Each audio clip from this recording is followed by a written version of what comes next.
أعوذ بالله من الشيطان الرجيم. بسم الله الرحمن الرحيم.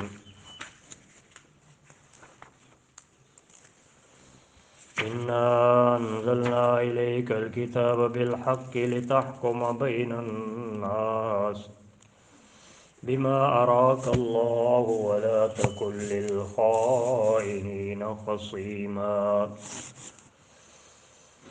صدق اللہ العظیم۔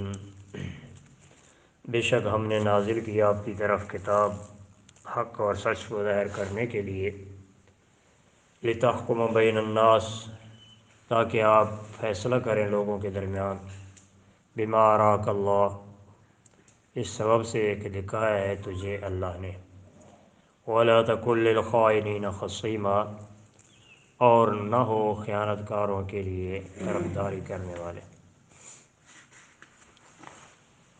کل کے درس میں ہم نے یہ بات عرض کی تھی کہ ایک واقعہ اور ایک قصہ جس کے متعلق حضور صلی اللہ علیہ وسلم کو یہ بتایا گیا کہ علمک ما لم تکن تعلم، کہ اللہ تعالیٰ نے آپ کو وہ بات سکھا دی، وہ بات بتا دی جسے آپ نہیں جانتے تھے۔ اس آیت میں ایک خاص واقعے کی طرف اشارہ ہے۔ شان نزول کے متعلق امام ترمذی رحمۃ اللہ علیہ اور حضرت حاکم کی روایت میں یہ ہے کہ مدینہ شریف کے اندر بنو بیرک کے نام کا ایک خاندان مشہور تھا۔ ان میں ایک شخص جس کا نام بشیر تھا، علامہ بغوی اور علامہ ابن جریر کی روایت کے مطابق اس کا نام توما بھی بتایا گیا ہے، یہ منافق تھا۔ اور ترمذی کی روایت میں یہ بھی ہے کہ یہ صحابہ کرام کی برائی کے اندر اشعار پڑھا کرتا تھا اور دوسرے لوگوں کے ذمے لگا دیتا تھا کہ یہ شعر اس نے کہے، اس نے بنائے۔ یہ شخص حضرت صلی اللہ علیہ وسلم، حضرت قتادہ بن نعمان کے چچا حضرت رفاع کے گھر کے اندر چلا گیا، وہاں سے نقب لگا کر سوراخ کر کے چوری کی۔ ہجرت کے ابتدائی زمانہ میں مسلمان بڑے تنگ دست تھے، فقر و فاقہ کے اوقات میں گزر کرتے تھے۔ عام خوراک جو کی روٹی یا کھجور تھی۔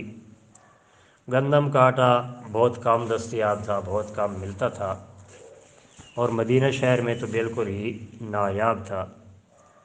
شام کے علاقے سے آٹا آتا، لوگ اپنے کسی خاص مہمان یا اور ضرورت کے پیش نظر تھوڑا بہت خرید کر رکھتے تھے۔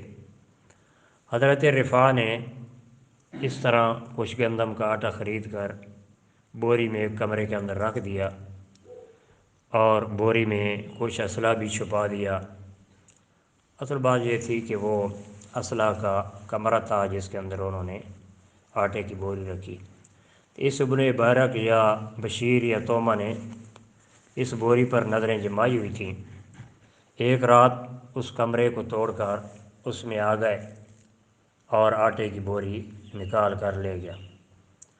صبح حضرت رفاع رضی اللہ تعالیٰ عنہ کو جب اس بات کی خبر ہوئی تو محلے میں تفتیش شروع کر دی کہ کچھ قوی علامات سے اس شخص پر شبہ ظاہر کیا گیا تھا، یعنی بشیر یا توما پر، توما بن بیرک۔ یہ بنی بیرک کا سارا خاندان چونکہ چور کے ساتھ شریک تھا، لہذا مشورہ کر کے چوری کا الزام ایک آدمی حضرت لبید رضی اللہ تعالیٰ عنہ پہ عائد کر دیا۔ حضرت لبید نامی نیک شخص اور شریف شخص تھے۔ جب ان پر یہ تہمت لگی تو تلوار لے کر نکل آئے اور فرمایا کہ میں چور ہوں، اللہ کی قسم میرا اور آپ کا فیصلہ تلوار کرے گی، یا تو چور کو ظاہر کر دو کہ کون ہے۔ بنی بیرک والے لوگ گھبرا کر سمجھ گئے کہ معاملہ بڑا سخت ہو رہا ہے، چنانچہ حضرت لبید کو انہوں نے تسلی دی اور کہا کہ آپ چور نہیں ہیں، چور کوئی اور ہے۔ چنانچہ پھر یہ الزام انہوں نے ایک یہودی پر لگا دیا جس کا نام زید سمین تھا، اور چوری والا سامان جو تھا یعنی آٹا اور اسلحہ یہ اٹھا کر زید کے پاس رکھ دیا۔ اتفاقاً بوری میں سوراخ تھا، سوراخ کی وجہ سے آٹا بشیر کے گھر سے گرتا ہوا زید کے گھر تک پہنچ گیا۔ ایک لکیر کی مانند آٹا نظر آ رہا تھا۔ بنی عبیرق والوں نے اسیر بن عروہ کے گھر میں جمع ہو کر مشورہ کیا اور چند آدمیوں کو حضور صلی اللہ علیہ وسلم کی خدمت میں بھیجا۔ تو رسول اللہ صلی اللہ علیہ وسلم قتادہ اور اس کے چچا کو ایک دیندار گرانے پر بلا ثبوت چوری کا الزام لگا رہے ہیں۔ انہیں سمجھائیں ان کا سامان یہودی کے گھر سے برآمد ہوا، چور یہ ہمارے آدمی کو قرار دے رہے ہیں۔ یعنی وہ چوری کرنے والے کے جو خاندان والے لوگ تھے حضور صلی اللہ علیہ وسلم کے پاس آئے اور کہنے لگے کہ ہمارا خاندان بڑا نیک ہے اور یہ قتادہ جو ہے یہ ہمارے آدمی پر چوری کا الزام لگا رہے ہیں۔ اس پر حضرت رفاع رضی اللہ تعالیٰ عنہ نے اپنے بھتیجے حضرت قتادہ کو حضور صلی اللہ علیہ وسلم کی عدالت میں رپورٹ کرنے کے لیے بھیجا۔ انہوں نے حضور صلی اللہ علیہ وسلم کو صورتحال بتا دی۔ ان کا مقصد اور غرض یہ تھی کہ حضور صلی اللہ علیہ وسلم ان کی وکالت اور طرفداری کریں گے، مگر حضرت صلی اللہ علیہ وسلم نے اتنا نہیں کیا۔ البتہ حضرت قتادہ رضی اللہ تعالیٰ عنہ سے یہ کہہ دیا کہ آپ نے ایسے خاندان پر چوری کا الزام لگایا ہے جو اسلام اور نیکی والا ہے، نیکی والا کہلاتا ہے۔ بغوی کی روایت کے مطابق حضور صلی اللہ علیہ وسلم کو یہی خیال آیا کہ زید یہودی جو کہ جس کے گھر سے مسروقہ اشیاء برآمد ہوئی ہیں اس کا ہاتھ کاٹ دیں۔ یعنی حضور صلی اللہ علیہ وسلم ہاتھ کسی اور کا کاٹنے لگے تھے، اصل میں جو منافق تھا اس کو چھوڑ رہے تھے۔ اس وقت اللہ رب العزت نے آپ صلی اللہ علیہ وسلم پر قرآن کریم کی یہ آیت نازل کر دی کہ وَعَلَّمَكَ مَا لَمْ تَكُنْ تَعْلَمْ وَكَانَ فَضْلُ اللَّهِ عَلَيْكَ عَظِيمًا۔ تو یہ جو توما یہودی تھا یہ بعد میں یہاں سے نکل گیا، مدینہ منورہ سے نکل گیا، کہیں اور چلا گیا، وہاں جا کر کے مرتد ہو گیا، مدینے بھاگ گیا اور مدینے سے چل کر کے مکہ چلا گیا، مشرکین سے مل گیا اپنے منافق۔ اگر وہ پہلے منافق تھا تو اب ظاہراً کافر ہو گیا، اگر وہ پہلے مسلمان تھا تو اب مرتد ہو گیا۔ وہاں کی ایک عورت کے مکان کے اندر وہ رہنے لگا۔